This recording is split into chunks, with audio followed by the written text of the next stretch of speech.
الحمد لله رب العالمين. الحمد لله وكفى وسلام على عباده الذين اصطفى. أما بعد، أعوذ بالله من الشيطان الرجيم. بسم الله الرحمن الرحيم.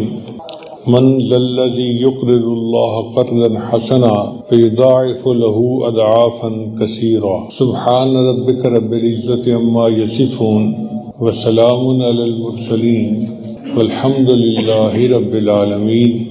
اللهم صل على سيدنا محمد وعلى آل سيدنا محمد وبارك وسلم. رجب، شعبان اور رمضان کے مہینہ میں نبی علیہ السلام اللہ کے راستے میں کثرت کے ساتھ خرچ کرتے تھے. سیدہ صدیقہ فرماتی ہیں کہ نبی علیہ السلام ایسے دل کھول کے خرچ کرتے تھے جیسے تیز ہوا چلتی ہے. یہ برکت والے مہینے ہیں اور اس میں صدقات کا ثواب بھی بہت زیادہ ہے.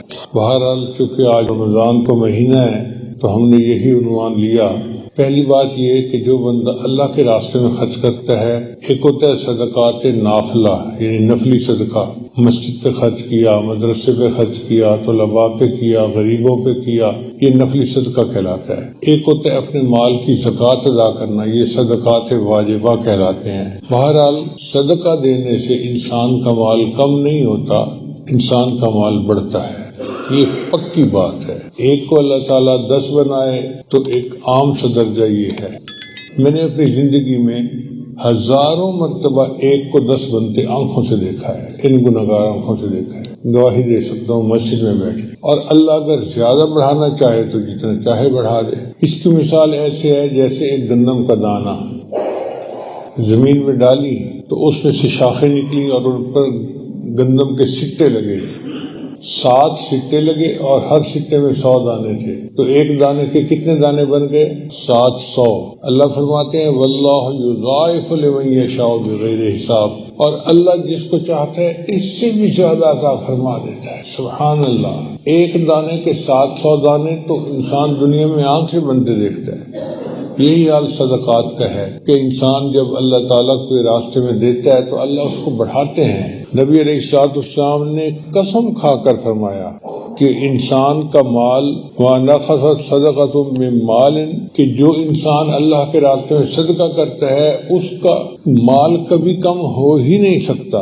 وَمَا زَادَ اللَّهُ عَفْوًا عَبْدًا بِعَفْوٍ إِلَّا عِزًّا، اور جو بندہ دوسرے کو معاف کر دیتا ہے اللہ اس کے بدلے اس بندے کی عزت بڑھا دیتا ہے، گھٹاتا نہیں بڑھاتا ہے. اور جو اللہ کے لیے تواضع اختیار کرتا ہے اللہ اس کو بلند فرما دیتا ہے. اس سے نبی اسلام فرمایا کرتے تھے انفق بلالا ولا تخش من ذی العرش اقلالا، بلال خرچ کرو اور عرش والے کی طرف سے کمی کا ڈر نہ کرو، اللہ اور دے گا. انفق یہ لفظ ہے نفق سے بنا. نفق کہتے ہیں سرنگ کو.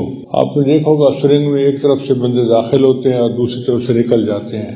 تو نفق کا لفظ اس لیے استعمال کیا کہ ایک ہاتھ سے بندہ دے گا اللہ اس کو دوسرے ہاتھ سے عطا فرما دیں گے.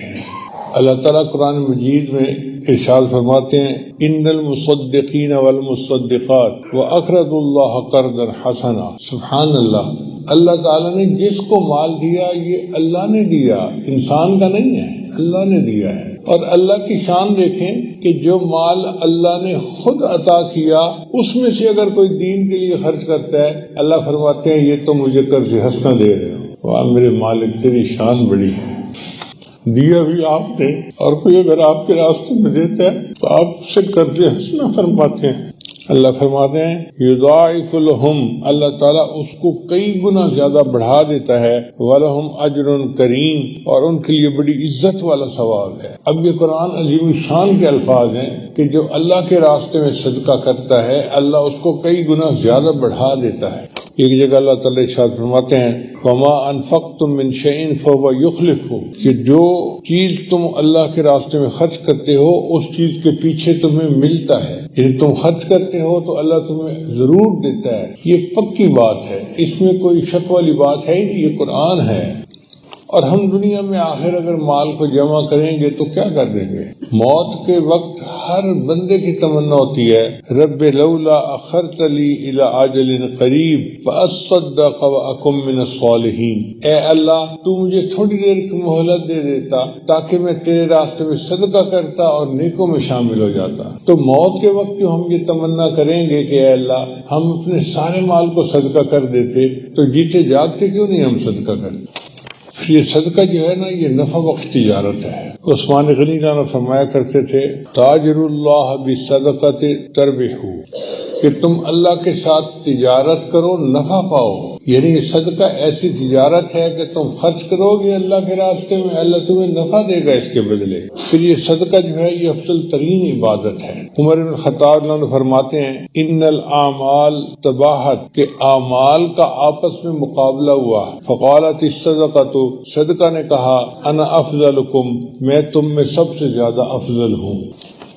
پھر یہ صدقہ جو ہے بیماریوں سے شفا کا باعث کرتا ہے۔ نبی سامنے ارشاد فرمایا داؤ مرضاکم بالصدقۃ، تم اپنے مریضوں کا صدقہ کے ذریعے علاج کرو۔ ہمارے طبی جماعت کے ایک امیر تھے، ان کا نام تھا بھائی دین محمد صاحب، بہت پرانی بات ہے، میں اس وقت سرمت کی عمر کا بچہ تھا اور حکیم صاحب ہوتے تھے، تو ان کے پاس میں عربی پڑھنے کے لیے جایا کرتا تھا۔ تو کئی دفعہ میں بیٹھا ہوتا تھا تو آتے بھائی دین محمد صاحب، شاید یہی نام میں نے بتایا، اور آ کے نا وہ حکیم صاحب کو کچھ 100 روپیہ 200 روپیہ پکڑا کے چلے جاتے۔ تو میں بڑا حیران ہوتا، میں نے ایک دن پوچھ لیا استاد جی یہ آپ کو آ کے پیسے کیوں دیتا ہے؟ کہنے لگے کہ اس کو بخار ہے، یہ بیمار ہے تو یہ دوائی نہیں کھاتا، یہ آ کے پیسے مجھے دے دیتا ہے کہ حکیم صاحب آپ کے پاس کوئی غریب بندہ آئے گا تو ان پیسوں سے اس کو دوائی دے دینا، اس کے بدلے اللہ مجھے شفا دے دے گے۔ یعنی یہ توکل ہم نے اپنی آنکھوں سے دیکھی ہے دنیا میں۔ تو جو بندہ اللہ کے راستے میں صدقہ دیتا ہے اللہ اس کو شفا عطا فرماتا ہے۔ عبداللہ بن مبارک رحمۃ اللہ علیہ نے ایک بندے کو دیکھا، اس کے گھٹنے سے خون بہتا تھا۔ انہوں نے پوچھا بھی تیرے گھٹنے کو کیا ہوا؟ کہتے جی ایک زخم ہوا تھا اور 7 سال سے اس میں سے خون نکل رہا ہے، سمجھ نہیں آتی، طبیبوں کو بھی دکھایا ہے میں کیا کروں۔ کہنے لگے دیکھو جس جگہ پر لوگوں کو پانی نصیب نہیں کنواں کھدوا دو، کنویں کا پانی جاری ہوگا، اس کے بدلے تمہارا خون بہنا بند ہو جائے گا۔ اس بندے نے کنواں کھدوایا، اللہ نے اس کے زخم کی شفا عطا فرمائی۔ آج یہ ہمارے ہاں چیز نہیں ہے کہ ہم صدقہ کریں اور اس کے ذریعے سے اپنے اللہ سے شفا حاصل کریں۔ بھئی شفا دوائیوں میں نہیں ہے، شفا دینے والا اللہ ہے، وہ شافی ہے۔ پھر صدقہ انسان کے مال کو پاکیزہ کر دیتا ہے۔ نبی صاحب نے فرمایا اے تاجرو تم تجارت کرتے ہو تو اس میں سچ اور جھوٹ شامل ہو جاتا ہے، یعنی کچھ ایسی بات کر دی جو ضرورت سے زیادہ تھی تو جھوٹ ہو گیا، اور گاہک بنانے کے لیے کوئی نہ کوئی بات تو کرنی پڑتی ہے تاجروں کو۔ تو فرمایا کہ اب یہ جو میل ہے نا، اس میل کو صدقہ کے ذریعے صاف کر لیا کرو۔ پھر دوسری بات کہ صدقہ انسان کے دل کو گناہوں سے پاک کر دیتا ہے، یعنی مال بھی پاک ہو گیا اور انسان کا دل بھی صاف ہو گیا، اس سے انسان کو تزکیہ بھی حاصل ہو جاتا ہے۔ اللہ تعالیٰ اپنے حبیب صلی اللہ علیہ وسلم کو قرآن مجید میں ارشاد فرماتے ہیں اے میرے محبوب صلی اللہ علیہ وسلم خذ من اموالہم صدقۃ تطہرہم وتزکیہم بہا، ان سے صدقات وصول فرمائیے تاکہ ان کے دل پاک ہوں اور ان کا مال صاف ہو جائے۔ وصلی علیہم، اور میرے محبوب ان کے لیے دعا کیجیے، ان صلاتک سکن لہم، آپ کی دعا ان کو سکون پہنچائے گی۔ الحمدللہ میں نے اپنی زندگی میں لاکھوں دفعہ تجربہ کیا ہے، کوئی بندہ اللہ کے راستے میں جب خرچ کرتا ہے نا، مسجد میں، مدرسہ میں، طلباء کے لیے، کسی کام کے لیے، میں ضرور اس کے لیے دعا کرتا ہوں، کیونکہ مجھے پتہ ہے کہ میں تو اس قابل نہیں ہوں، مگر اللہ کا قرآن سچا ہے۔ جب اللہ کہتے ہیں کہ دعا کرو ان کے دل کو سکون ملے گا، تو پھر ہم دعا میں کمی کیوں کریں؟ پھر ان کا نام لے کے دعا کرنا ہم اپنا حق سمجھتے ہیں اور اللہ تعالیٰ قبول فرماتا ہے۔ پھر صدقہ عمر میں اضافے کا باعث ہے، جو بندہ صدقہ کرتا ہے اللہ اس کو نیکیوں والی اور عافیت والی لمبی زندگی عطا فرماتا ہے۔ نبی صاحب نے فرمایا ان صدقۃ المسلم تزید فی العمر، کہ مسلم بندے کا صدقہ دینا اس کی عمر میں زیادتی کا باعث ہوتا ہے۔ پھر صدقہ انسان کے گناہوں کو مٹا دیتا ہے۔ نبی صاحب نے فرمایا الصوم جنہ، روزہ ڈھال ہے، والصدقۃ تطفئ الخطیئۃ کما یطفئ الماء النار، اور جس طرح پانی آگ کو بجھا دیتا ہے اس طرح صدقہ انسان کے گناہوں کو مٹا دیتا ہے، کہ صدقہ مصیبتوں کو ٹالتا ہے۔ حدیث مبارکہ میں نبی صلی اللہ علیہ وسلم نے فرمایا الصدقۃ تسد 70 بابا من السوء، طبرانی شریف کی روایت ہے کہ صدقہ برائی بدبختی کے 70 دروازوں کو بند کر دیتا ہے، یعنی 70 مصیبتیں جو بندے کے اوپر آنی تھیں صدقہ سے اللہ ان مصیبتوں کو دور کر دیتا ہے۔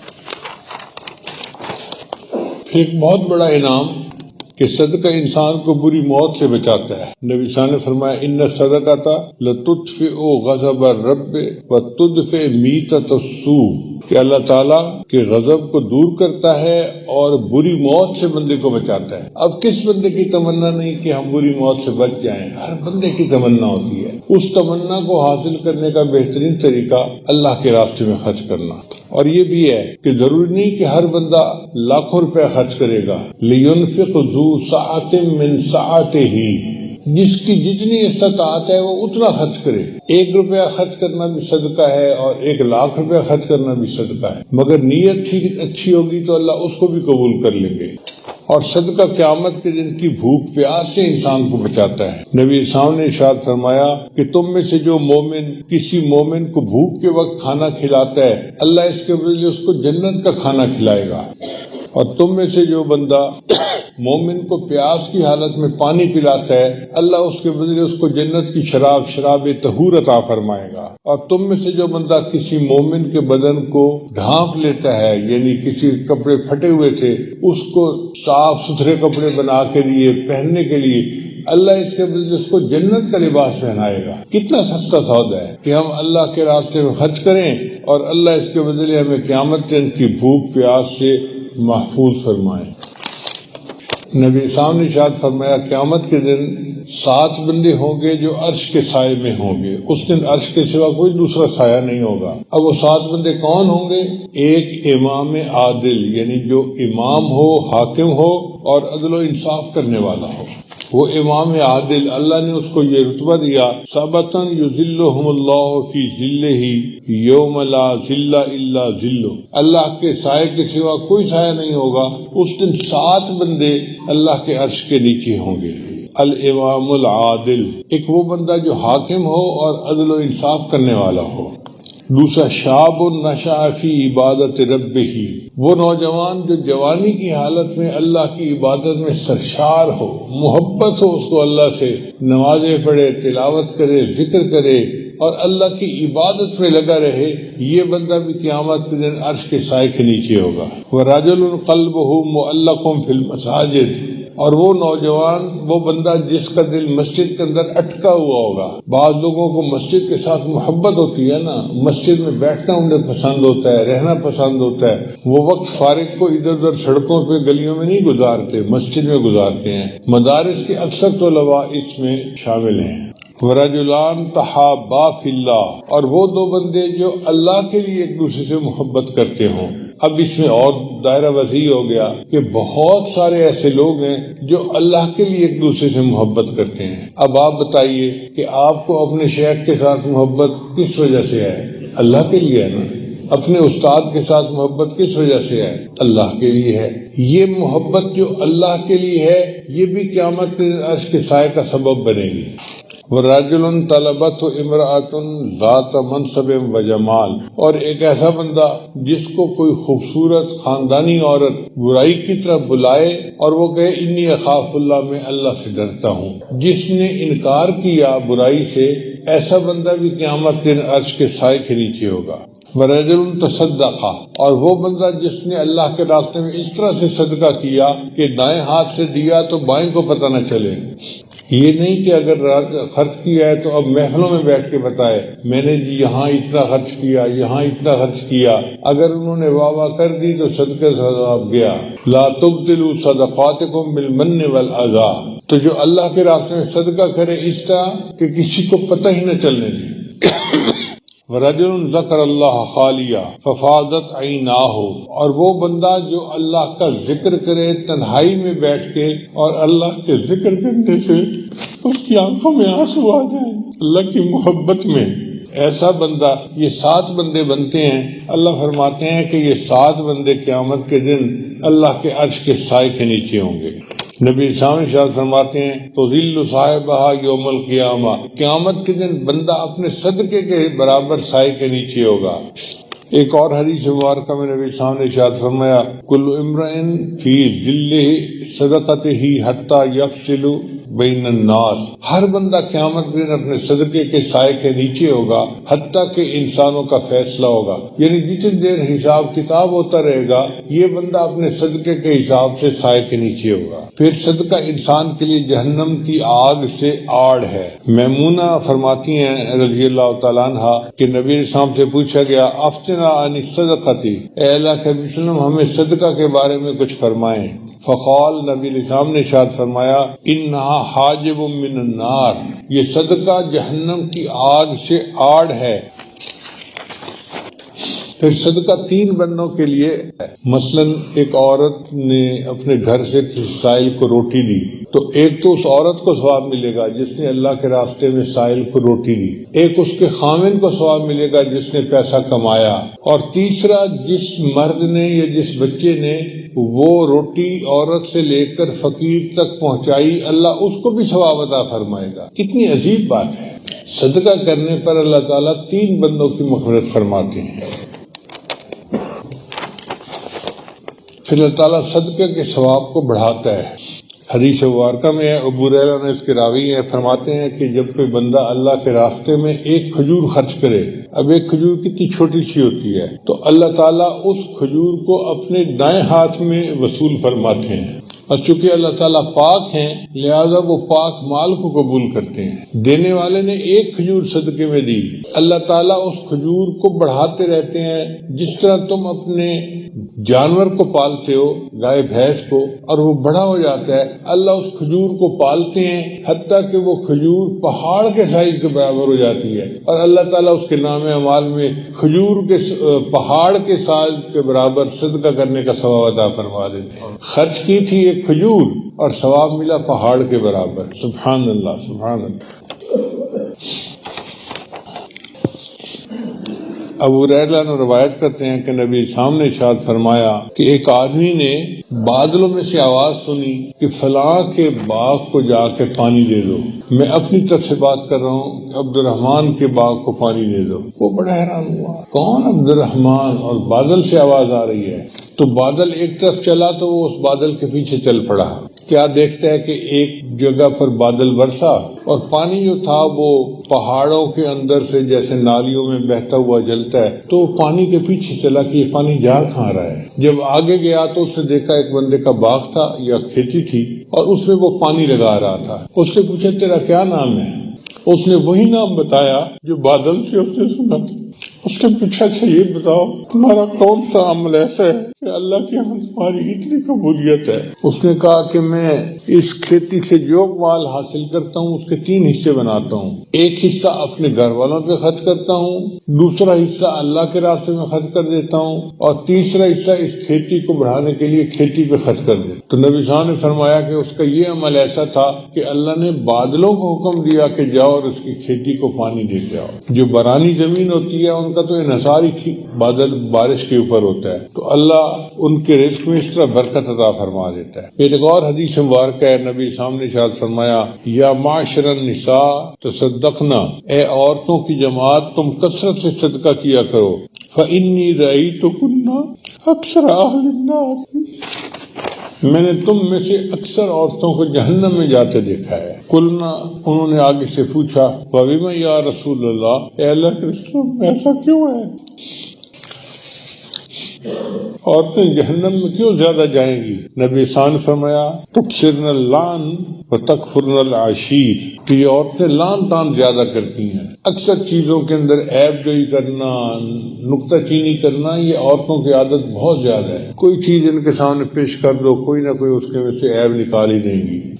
تو فرمایا ایک تو لعن تان زیادہ کرتی ہیں اور دوسرا اپنے خامنوں کی ناشکر گزاری کرتی ہیں، اور واقعی یہ علامات تو ہم نیک اور دیندار عورتوں میں بھی دیکھتے ہیں۔ ان کی 100 خواہشات میں سے 99 پوری کر دو، ایک نہ کر سکو مجبوری کی وجہ سے، اسی پہ پھٹ جاتی ہیں اور ایسے کر دیتی ہیں جیسے کبھی کچھ اچھا ان کے ساتھ سلوک ہوا ہی نہیں۔ یہ جو ناشکر گزاری ہے یہ اللہ کو بہت ناپسند ہے۔